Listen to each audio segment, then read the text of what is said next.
Hello everyone. I hope कि आप लोग अच्छे होंगे। तो आज हम इकोनॉमिक्स का लेक्चर नंबर 52 देखेंगे और आज से हम नया टॉपिक पढ़ने वाले हैं, दैट इज़ पॉवर्टी। इस टॉपिक से पहले अभी तक हम इन्फ्लेशन पढ़ रहे थे कि इन्फ्लेशन क्या होता है। इन्फ्लेशन के जो भी कॉजेज़ थे वो हमने देखा और इन्फ्लेशन को कैसे रेक्टिफाई कर सकते हैं वो सब हमने देखा, उसके इम्पैक्ट देखा, उस इन्फ्लेशन को हम कैसे मेज़र करते हैं। WPI CPI इंडिसेस देखें, हमने उनका फैक्चुअल कॉन्सेप्चुअल पार्ट भी देखा। फिर हमने उन दोनों इंडिसेस से इन्फ्लेशन रेट को कैलकुलेट करना सीखा। तो हमने इन्फ्लेशन में काफ़ी कुछ देखा और इकॉनमी पे इन्फ्लेशन का क्या इम्पैक्ट होता है वो सब भी हमने काफ़ी डेप्थ में देखा था। तो आज से हम पॉवर्टी पढ़ने वाले हैं और पॉवर्टी मैं पढ़ाता उससे पहले मतलब मैं सबसे पहला टॉपिक इसमें जो आपको पढ़ाना चाह रहा था वो था पॉवर्टी ट्रैप या पॉवर्टी साइकिल। और पॉवर्टी ट्रैप या साइकिल में एक कंट्री का रेफरेंस में पढ़ाना चाह रहा था कि अगर किसी देश में गरीबी है, यानी अगर किसी देश में स्केर्सिटी ऑफ कैपिटल है, तो because of that scarcity of capital वो देश गरीब होता है और जब तक उस देश में स्केर्सिटी ऑफ कैपिटल बनी रहेगी तब तक वो देश गरीब ही रहेगा। तो स्केर्सिटी ऑफ कैपिटल और उसके क्या इम्पैक्ट होते हैं, वो एक पॉवर्टी ट्रैप की तरह कैसे काम करता है वो समझेंगे। उससे पहले हम ये समझते हैं कि पॉवर्टी क्या होता है।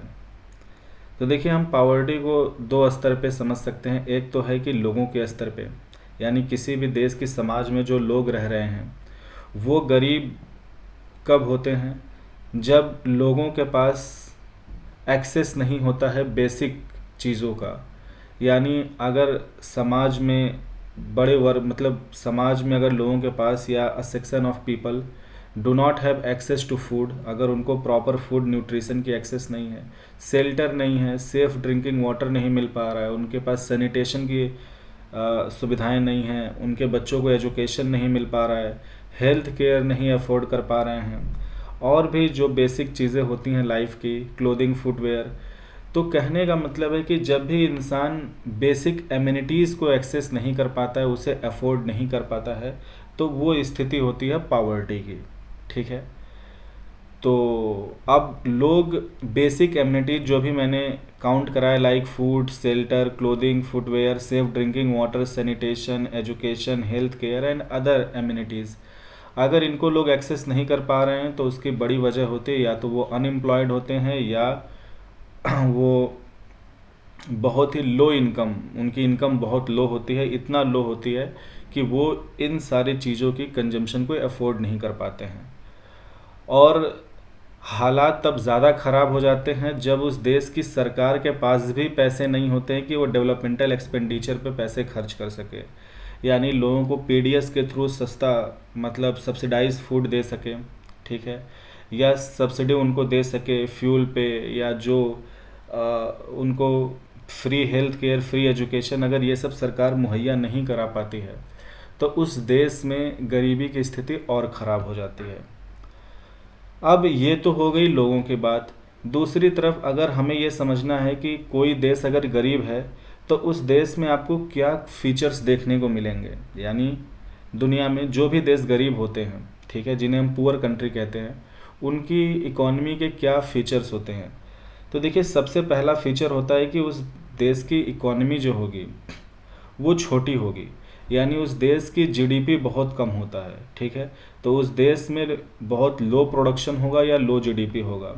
और अगर किसी देश में प्रोडक्शन लो है, GDP लो है, तो जाहिर सी बात है वहाँ रियल पर कैपिटा इनकम भी लो होगा, वहाँ अनएम्प्लॉयमेंट बड़ी मात्रा में होगा। प्रोडक्शन कम है, इसका मतलब है कि जाहिर सी बात है कि अगर इकोनॉमी में कम प्रोडक्शन हो रहा है, कम फैक्ट्रीज़ हैं, कम इन्वेस्टमेंट हुआ है, तो जाहिर सी बात है large section of people do not have the job, तो हाई अनएम्प्लॉयमेंट होगा।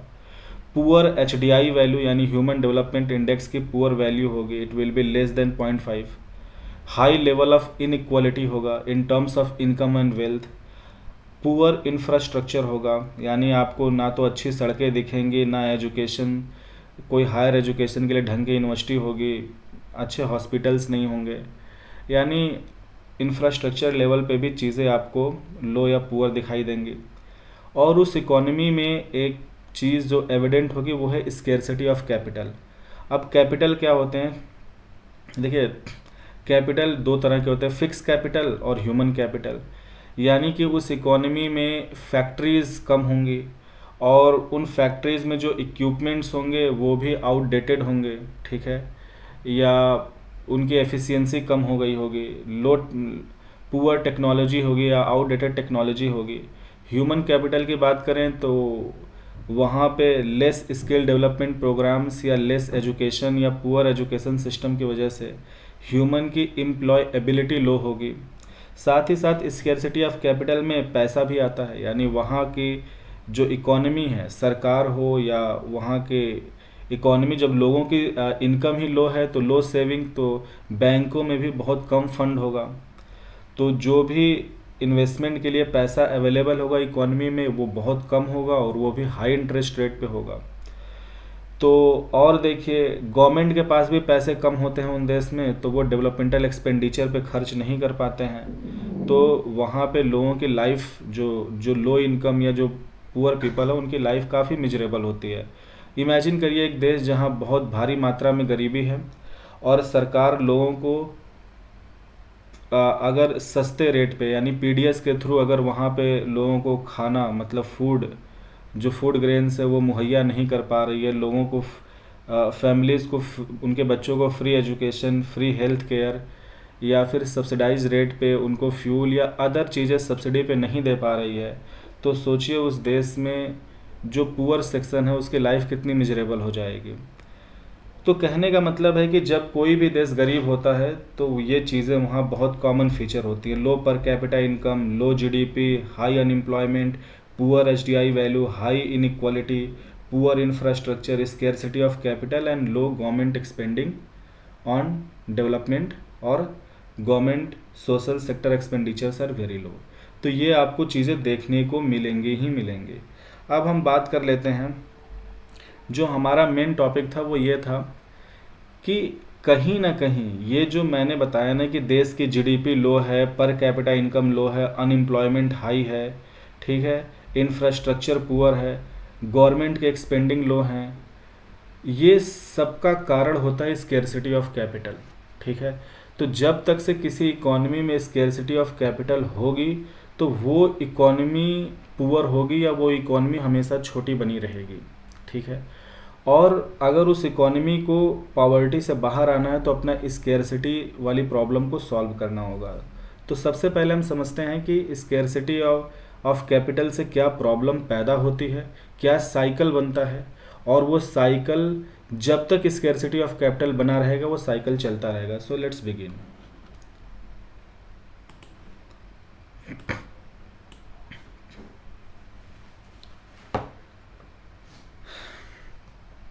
देखिए जैसे मान लीजिए कोई इकोनॉमी है और वहाँ स्केर्सिटी ऑफ कैपिटल है, ठीक है। अगर उस इकोनॉमी में स्केर्सिटी ऑफ कैपिटल होगा तो इस स्केर्सिटी ऑफ कैपिटल की वजह से क्या इम्पैक्ट पड़ेगा।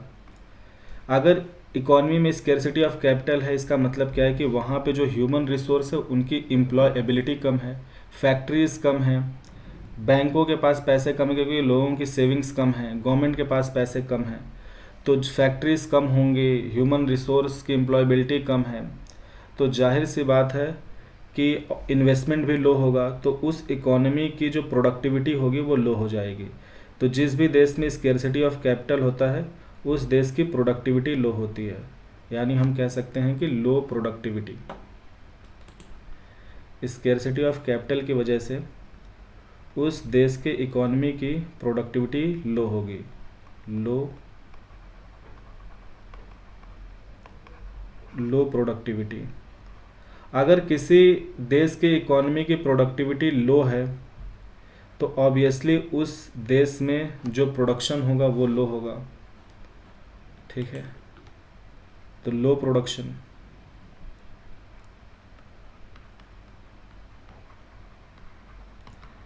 लो प्रोडक्शन यानी कि लो जीडीपी, ठीक है। लो प्रोडक्शन का मतलब लो जीडीपी। अब देखिए, अगर उस इकॉनमी में प्रोडक्शन ही कम हो रहा है या उस इकॉनमी की जीडीपी ही बहुत कम है, तो जाहिर सी बात है कि वहाँ इनकम भी बहुत कम होगा। अगर प्रोडक्शन या जीडीपी कम है तो इनकम, यानी कि फिर लो इनकम। सॉरी,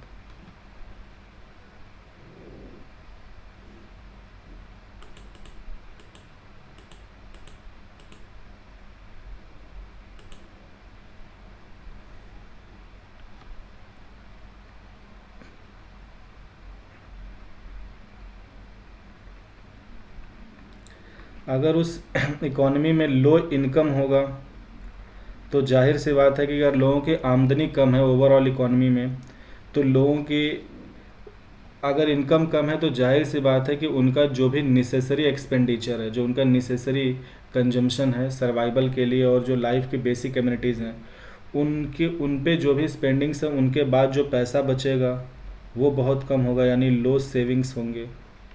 अगर इकॉनमी में सेविंग्स कम है तो जाहिर सी बात है कि जो बैंकों में लोगों का डिपॉजिट जाएगा वो बहुत कम जाएगा, यानी कि low funds with the bank, low funds with banks. और अगर बैंकों के पास पैसे कम हैं तो जाहिर सी बात है कि बैंक्स इकॉनमी में, जब बैंकों का फंड ही कम है तो बैंक इकॉनमी में कम लोन दे सकते हैं, लोन ही कम दे पाएंगे। और चूंकि अगर उनका फंड कम है तो उनकी जो कॉस्ट ऑफ रेजिंग फंड हो गया, जो ऑपरेटिंग कॉस्ट होगा, उन सब की वजह से इंटरेस्ट रेट हाई होगा। तो जब इंटरेस्ट रेट हाई है और वो कम लोन दे सकते हैं तो उससे क्या होगा कि लो इन्वेस्टमेंट होगा। और अगर इकॉनमी में लो इन्वेस्टमेंट होगा तो स्केर्सिटी ऑफ कैपिटल बनी रहेगी, यानी वो प्रॉब्लम सॉल्व हो ही नहीं पाएगा। क्योंकि देखिए, अगर इन्वेस्टमेंट हम बढ़ा दें तो जाहिर सी बात है कि हम लोगों को अच्छा एजुकेशन देकर और लोगों का अच्छा स्किल डेवलपमेंट ट्रेनिंग प्रोग्राम्स देकर, better health care facilities, better infrastructure से हम लोगों की एम्प्लॉयबिलिटी बढ़ा सकते हैं। साथ ही साथ एम्प्लॉयमेंट जनरेशन भी कर सकते हैं। अगर पैसा है तो हम नई फैक्ट्री लगाएंगे, नई इक्विपमेंट लगाएंगे, नई टेक्नोलॉजी अडॉप्ट करेंगे और नए नए एंटरप्रेन्योरशिप पैदा होंगे। मतलब कुल मिला के हम एम्प्लॉयबिलिटी भी बढ़ा लेंगे अपने ह्यूमन रिसोर्स को, और हम उसके लिए एम्प्लॉयमेंट जनरेशन भी करेंगे। तो हमारी प्रोडक्टिविटी बढ़ जाएगी, प्रोडक्शन बढ़ जाएगा, तो इनकम, तो सेविंग, तो बैंकों के पास पैसा होगा, इन्वेस्टमेंट, यानी स्केर्सिटी ऑफ कैपिटल की प्रॉब्लम तभी सॉल्व होगी जब इन्वेस्टमेंट बढ़ेगा। लेकिन अगर स्केर्सिटी ऑफ कैपिटल है किसी इकॉनमी में तो यही साइकिल बनती है कि प्रोडक्टिविटी लो होती है, लो जीडीपी होती है, लो income, low saving, low money with bank, low funds with bank, low investment, और फिर स्केर्सिटी ऑफ कैपिटल बना रहेगा। और जब तक से स्केर्सिटी ऑफ कैपिटल बना रहेगा ये चक्र चलता रहेगा और वो देश गरीब ही रहेगा। और अगर किसी देश में इनकम लो है, wait a second, I am getting a call.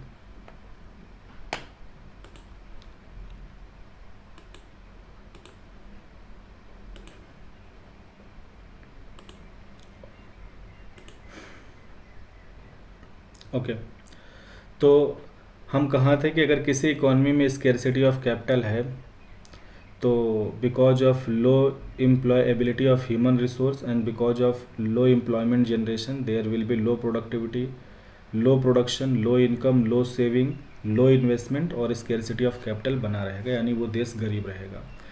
अब सवाल है कि सबसे रेलेवेंट एग्जांपल इस पावर्टी ट्रैप या स्केर्सिटी ऑफ कैपिटल का क्या हो सकता है, तो वो है पाकिस्तान। पाकिस्तान की सबसे बड़ी प्रॉब्लम है पिछले कुछ सालों से और आज की डेट में, वो है स्केर्सिटी ऑफ कैपिटल। बहुत लंबे समय से पाकिस्तान की सबसे बड़ी प्रॉब्लम रही है। अब देखिए, स्केर्सिटी ऑफ कैपिटल से मेरा क्या मतलब है कि पाकिस्तान में अगर आप देखें जो वहाँ ह्यूमन रिसोर्स है उनकी एम्प्लॉयबिलिटी बहुत लो है, बिकॉज़ उनके यहाँ एजुकेशन, जो भी प्राइमरी, सेकेंडरी या हायर एजुकेशन है, या जो भी टेक्नोलॉजी एजुकेशन के जो इंस्टीट्यूट होते हैं वो सब बहुत कम है, ठीक है, और उनकी क्वालिटी भी उतनी अच्छी नहीं है। दूसरी बात है, पाकिस्तान में आपको बहुत ज़्यादा फैक्ट्रीज़ और बहुत ज़्यादा फिक्स कैपिटल देखने को नहीं मिलेगा। तो पाकिस्तान में ह्यूमन रिसोर्स भी पुअर है, उनकी एम्प्लॉयबिलिटी भी कम है, और उनके पास फैक्ट्रीज़ और जो भी फिक्स कैपिटल है वो भी कम है, उनके बैंकों के पास भी पैसे कम हैं, प्राइवेट जो वहाँ एंटरप्रेन्योर्स हैं उनके पास भी इतना पैसा नहीं है कि वो बहुत ज़्यादा इन्वेस्टमेंट कर सकें। सरकार के पास तो और भी हालत ख़राब है, सरकार के पास तो इतना भी पैसा नहीं है कि वो इकोनॉमी में जो भी उनकी नेसेसिटीज़ हैं like crude petroleum and other necessities वो उसको इंपोर्ट कर सकें। तो अब जैसे मान लीजिए कि अगर किसी देश को या पाकिस्तान को ही अपनी ये प्रॉब्लम सॉल्व करनी है, तो अगर आपको स्कैर्सिटी ऑफ कैपिटल सॉल्व करना है तो आपके पास दो रास्ते हो सकते हैं। पहला कि उस देश की सरकार पैसे छापे, ठीक है, करेंसी प्रिंट करे, और करेंसी अगर प्रिंट करती है तो इकॉनमी में पैसा बढ़ेगा। लेकिन अगर कोई देश की सरकार करेंसी प्रिंट करती है तो उससे सिर्फ इन्फ्लेशन बढ़ेगा। क्यों? क्योंकि देखिए आपकी इकॉनमी में जो प्रोडक्शन है वो बहुत कम है, लेकिन यानी कि आपकी इकॉनमी में गुड्स एंड सर्विसेज बहुत कम हैं और उनको परचेस करने के लिए लोगों के पास पैसे बहुत ज़्यादा हैं। तो अगर प्रोडक्शन कम है, पैसे आप बहुत बढ़ा दोगे तो सिर्फ इन्फ्लेशन बढ़ेगा और इकॉनमी और ज़्यादा ख़राब हो जाएगी और सिचुएशन ख़राब हो जाएगा और लोगों की लाइफ मिजरेबल हो जाएगी, ठीक है। तो सरकार पैसे छापकर स्कैर्सिटी ऑफ कैपिटल को सॉल्व नहीं कर सकती। दूसरा तरीका है कि अगर सरकार को लगता है कि ठीक है हम पैसे छापकर और हम फैक्ट्री लगाएंगे, तो जाहिर सी बात है कि फैक्ट्री लगाने के लिए जो भी रिसोर्सेज चाहिए वो आप उसी इकॉनमी से सक आउट करोगे, तो प्राइवेट कंजम्पशन के लिए रिसोर्सेज कम हो जाएंगे। तो सरकार में भी फैक्ट्री लगाए, लेकिन उससे इन्फ्लेशन इतना बढ़ेगा कि जो प्राइवेट एंटरप्रेन्योरशिप हो रहा था या जो बाकी लोग फैक्ट्रीज रन कर रहे थे या जो बाकी प्रोडक्शन हो रहा था वो उस इन्फ्लेशन की वजह से या स्कैर्सिटी ऑफ रिसोर्स की वजह से इतना ज़्यादा प्रभावित होगा कि वो ख़त्म हो जाएंगे। तो सरकार पैसे छाप के स्कैर्सिटी ऑफ कैपिटल को सॉल्व नहीं कर सकती। शॉर्ट टर्म में सरकार ऐसा कर सकती है कि पैसे छाप कर गरीबों को सस्ते में चीज़ें मुहैया कराए, वो बहुत शॉर्ट टर्म के लिए चीज़ें होंगी, लॉन्ग टर्म में वो सस्टेनेबल नहीं हो सकता। तो लॉन्ग टर्म सस्टेनेबल तभी है जब हम यानी उस देश की सरकार किसी और देश से, किसी भी इंटरनेशनल फाइनेंस इंस्टीट्यूशन या किसी देश की सरकार से पैसे लोन ले। क्योंकि अगर वो पैसा लोन लेंगे, अगर वो डॉलर है या कोई भी ऐसी करेंसी है like pound sterling, dollar, euro, तो वो इससे दुनिया भर से रिसोर्सेज खरीद कर अपनी इकॉनमी में ला सकते हैं और फिर अपनी इकॉनमी में स्कैर्सिटी ऑफ कैपिटल को सॉल्व कर सकते हैं। लेकिन अगर सरकार लोन लेती है तो उसको रीपेमेंट करना होगा, और लोन लेकर भी सरकार अपने यहाँ फैक्ट्री लगा सकती है, बाहर से इक्विपमेंट ला सकती है, अपने मैन पावर को इम्प्रूव कर सकती है। ये सब तब कर सकती है जब सरकार इसे करना चाहे। अगर सरकार स्कैर्सिटी ऑफ कैपिटल को सॉल्व करने के बजाय सरकार सिर्फ इसलिए लोन ले रही है ताकि वो लोगों को सब्सिडाइज रेट पे फ्यूल दे सके, लोगों को सब्सिडाइज रेट पे फूड दे सके, डिफेंस एक्सपेंडिंग कर सके, या जो भी उनके अदर डेवलपमेंटल प्रोग्राम्स हैं, अपने गवर्नमेंट एम्प्लॉयज़ को सैलरीज दे सकें, ठीक है, गवर्नमेंट अपनी लग्जरीज एंजॉय कर रही हूँ। अगर लोन लेके सरकार इन चीज़ों पे पैसे खर्च कर देगी तो again scarcity of capital solve नहीं होगा, और यही पाकिस्तान की प्रॉब्लम है। पाकिस्तान दुनिया भर से लोन, IMF से लोन लेता है या जिन भी कंट्रीज से, चाइना हो गया, अमेरिका हो गया, जो भी कंट्रीज़ पाकिस्तान को, या सऊदी अरब हो गया, UAE हो गया, जो भी कंट्रीज़ पाकिस्तान को लोन देती हैं, पाकिस्तान की सरकार उस लोन को या तो डिफेंस पे खर्च कर देती है, ठीक है, जो कि इन्वेस्टमेंट नहीं है, बिकॉज अगर आप डिफेंस इक्विपमेंट परचेज कर रहे हो तो उससे कोई प्रोडक्शन नहीं हो रहा है, और डिफेंस पे एक्सपेंडिंग लोगों की वेलबींग नहीं बढ़ा सकता, ठीक है, क्योंकि security is a part of wellbeing. लेकिन पाकिस्तान को थ्रेट किससे है भाई? इंडिया उस पर एग्रेशन करता नहीं है, अफगानिस्तान उससे मिलिटरली इकोनॉमिकली बहुत पुअर है, उसके बगल में ईरान है, वो भी नॉन न्यूक्लियर वेपन स्टेट है और उसकी मिलिट्री उतनी कैपेबल नहीं है जितना पाकिस्तान की है। तो पाकिस्तान को एक्चुअल थ्रेट किसका है? किसी का नहीं है। तो जो वो डिफेंस एक्सपेंडिंग अपना करते हैं या जो कुछ भी वो अपने एग्जिस्टिंग इक्विपमेंट्स को जो मेंटेनेंस और जो कुछ भी उनका डिफेंस पे खर्चा है, वो बस अपनी मिलिट्री माइट को बनाए रखने के लिए और बढ़ाने के लिए है। बिकॉज पाकिस्तान का जो भी मुस्लिम कंट्रीज़ हैं, एकमात्र ऐसा देश है जो न्यूक्लियर वेपन स्टेट है, और इसकी प्रेस्टीज ही उसके मिलिट्री और न्यूक्लियर वेपन की वजह से है। और पाकिस्तान को पता है कि जो भी मुस्लिम कंट्रीज़ हैं उनके बीच में जो उनका प्रेस्टीज या वैल्यू है, अगर वो उनके न्यूक्लियर वेपन होने की वजह से, उनके मिलिट्री माइट की वजह से है, तो वो उस लेवरेज को खोना नहीं चाहते, बिकॉज एक मात्र यही लेवरेज है। अदरवाइज इकोनॉमिकली अगर वो देखें या डेवलपमेंटल लेवल पे या पर कैपिटा इनकम पे, वो Kuwait, Bahrain, Saudi Arabia, UAE, Iran, इनको कहीं मैच नहीं कर सकते हैं।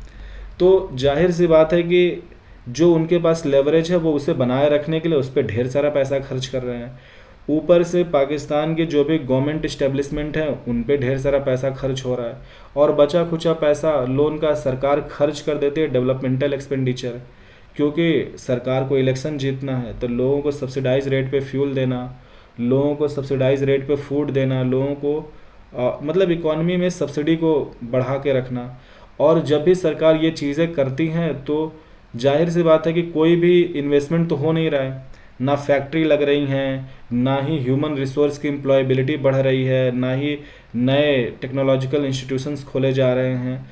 तो कुछ भी इकॉनमी में बहुत प्रोडक्टिव नहीं हो रहा है। बस गवर्नमेंट इकॉनमी को सस्टेनेबल बना रही है, वो भी उन चीज़ों को प्रॉस्पेक्ट बनाकर जो करेंटली प्रॉमिसिंग दिख रहे हैं पर फ्यूचर में वो सस्टेनेबल नहीं है, without increasing the real income of the economy. तो मेरे कहने का मतलब है कि पाकिस्तान की जो इस्टेब्लिशमेंट है, it acted very foolish, it is acting now foolish. और आईएमएफ उनको जो अभी लोन दे भी रहा है या जो देना चाहता है, उसकी शर्त यही है कि देखो जी, आप अपने टैक्सेस बढ़ाओ, आप अपने डिफेंस एक्सपेंडिचर कम करो, अपना डेवलपमेंटल एक्सपेंडिचर कम करो, सब्सिडीज़ हटाओ। मतलब आईएमएफ का कहना है कि जो आप पैसे ले रहे हो ना, इससे फैक्ट्री लगाओ, इन्वेस्टमेंट करो, देश में इंफ्रास्ट्रक्चर बिल्ड करो, लोगों की एम्प्लॉयबिलिटी बढ़ाओ। क्योंकि जब तक से आप ये चीज़ें नहीं करोगे, जब तक से आप इकोनॉमी में रियल प्रोडक्शन नहीं बढ़ाओगे, तब से बाकी सारी चीज़ें बस एक आवरण की तरह हैं जो कि सस्टेनेबल नहीं है। छोटे वक्त के लिए ठीक लग सकता है, लंबे वक्त में वो सब क्रैश कर जाएगा और आपकी समस्याएं समय के साथ बढ़ती ही चली जाएंगी। लेकिन पाकिस्तान की इस्टेब्लिशमेंट या सरकार के सामने सबसे बड़ी प्रॉब्लम है कि भाई अगर वो इतना रिग्रेसिव मेजर्स अपनाते हैं तो इलेक्शन हार जाएंगे। तो पाकिस्तान की अपनी एक बहुत ही कॉम्प्लिकेटेड सिचुएशन है, पर उनकी पिछले कई सालों से वर्तमान में और अगले कई सालों तक जो सबसे बड़ी प्रॉब्लम थी, है और जो बनी रहेगी, वो है स्कैरसिटी ऑफ कैपिटल। चलिए आगे बढ़ते हैं। तो ये हो गया स्कैरसिटी ऑफ कैपिटल, ठीक है। अब देखिए, तो हमने क्या देखा कि अगर स्कैरसिटी ऑफ कैपिटल है तो लो प्रोडक्शन होगा, लो इनकम होगा, लो सेविंग, लो इन्वेस्टमेंट, ठीक है।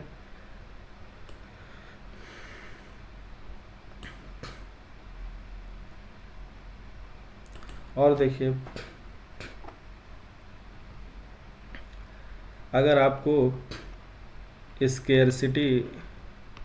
स्कैरसिटी ऑफ कैपिटल की प्रॉब्लम अगर आपको सॉल्व करनी है तो आपको दो चीज़ें करनी होंगी। पहला कि जो आपका ह्यूमन रिसोर्स है, जो आपका ह्यूमन रिसोर्स है उसकी आपको एम्प्लॉयबिलिटी बढ़ानी होगी।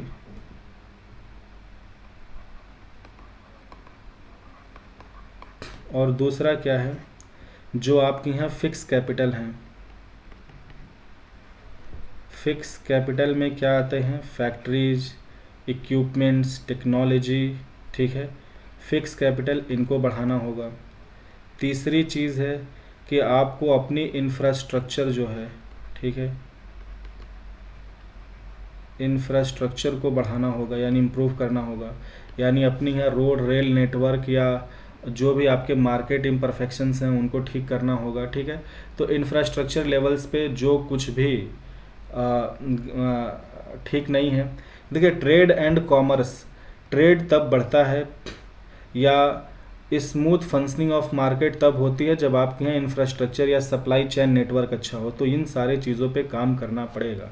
तो ह्यूमन रिसोर्स पे, फिक्स कैपिटल पे काम करना पड़ेगा, इंफ्रास्ट्रक्चर इम्प्रूव करना पड़ेगा, ठीक है। तो ये वो चीज़ें हैं जो कि सबसे ज़रूरी होती हैं किसी भी इकोनॉमी के लिए, ठीक है। ये सबसे ज़रूरी चीज़ें हैं। और जब भी हम एम्प्लॉयबिलिटी बढ़ाने की बात करते हैं तो हम एजुकेशन की बात करते हैं, हम हेल्थ केयर फैसिलिटीज़ की बात करते हैं, हम स्किल डेवलपमेंट प्रोग्राम्स की बात करते हैं, हम ट्रेनिंग्स की बात करते हैं, हम वोकेशनल एजुकेशंस की बात करते हैं, हम विमेन एम्पावरमेंट की। और जब हम फिक्स कैपिटल और इंफ्रास्ट्रक्चर बढ़ाने की बात करते हैं तो हम बात करते हैं एम्प्लॉयमेंट जनरेशन की। और इन सारी चीज़ों में क्या लगता है? इन सारी चीज़ों में लगता है इन्वेस्टमेंट, ठीक है। यानी इन सारी चीज़ों को करने के लिए आपको लगता है पैसा, इन्वेस्टमेंट या कैपिटल फॉर्मेशन। इन्वेस्टमेंट क्यों? क्योंकि अगर आप एक्सपेंडिचर पॉइंट ऑफ व्यू से देखते हैं कि इन चीज़ों को करने में जो खर्चा आ रहा है, तो एक्सपेंडिचर पॉइंट ऑफ व्यू से वो इन्वेस्टमेंट है। लेकिन अगर आप इन चीज़ों के पर्सपेक्टिव से देखें कि लोग ज़्यादा, उनकी एम्प्लॉयबिलिटी अच्छी हो गई है, आपके यहाँ फैक्ट्रीज ज़्यादा हैं, इंफ्रास्ट्रक्चर बेहतर है, तो ये सब आपके अब कैपिटल्स हो गए, ठीक है। यानी आपने अपनी इकोनॉमी में बेहतर कैपिटल क्रिएट कर दिया। तो अगर आप इन चीज़ों के एग्जिस्टेंस पॉइंट ऑफ व्यू से देखेंगे तो ये कैपिटल फॉर्मेशन है। एक्सपेंडिंग पॉइंट ऑफ व्यू से इन्वेस्टमेंट है, बिकॉज ये ऐसा इन्वेस्टमेंट है जो कि प्रोडक्शन को बढ़ाने वाला है। और अगर आप कैपिटल के पॉइंट ऑफ व्यू से देखेंगे तो आपने कैपिटल रिसोर्स क्रिएट किया है, यानी कैपिटल फॉर्मेशन हुआ है। और देखिए, आपको मैं ये भी बताता हूँ कि अगर मान लीजिए कि किसी देश की इकोनॉमी में सेविंग्स हो भी रहा है, ठीक है, अगर वो सेविंग्स बैंकों तक नहीं पहुँचेगा तो वो इन्वेस्टमेंट के लिए मोबिलाइज नहीं हो सकता, ठीक है।